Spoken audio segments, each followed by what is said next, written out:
Gibendisyonan ang mga pansyon sa usa ka sementeryo sa Kidapawan City atol sa pagsirado sa tanang sementeryo sa nasod karong adlaw. Samtang pipila ang miapas nga mibisita sa ilang minatay kagahapon. Ani report.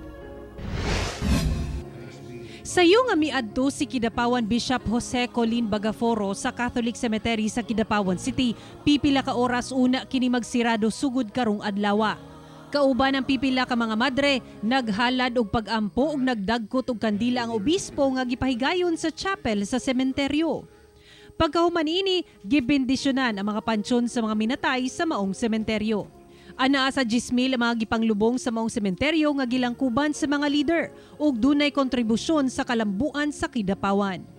Ang Catholic Cemetery ang usa sa 5 ka mga sementeryo sa syudad nga sirado kutob November 4 subay sa mando sa National IATF aron makalikay sa COVID-19. Samtang tungod sa usa ka semanang pagsirado sa mga sementeryo karong kalag-kalag, pipila ka mga negosyanteng duol sa mga sementeryo sa Barangay Apupong sa General Santos City ang apektado kay mihinay ang kita karong walay pagdagsa sa mga tao. Sama niining flower vendor nga duha ka dekada nang nagabaligya sa sementeryo sa mong barangay ug kining tigpintal og lapida nga naluya dili tungod sa virus apan sa kagamay sa iyang kita.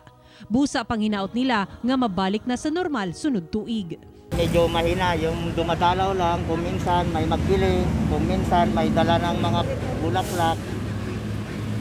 Ayun, nakakaraos man din kahit napakunti-kunti lang.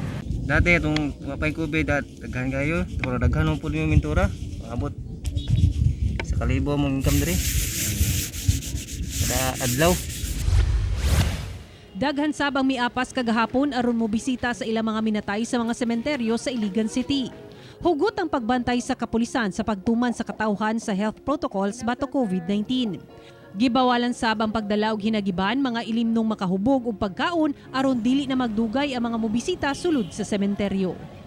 Ako si Sarah Hilomen Velasco para sa One Mindanao.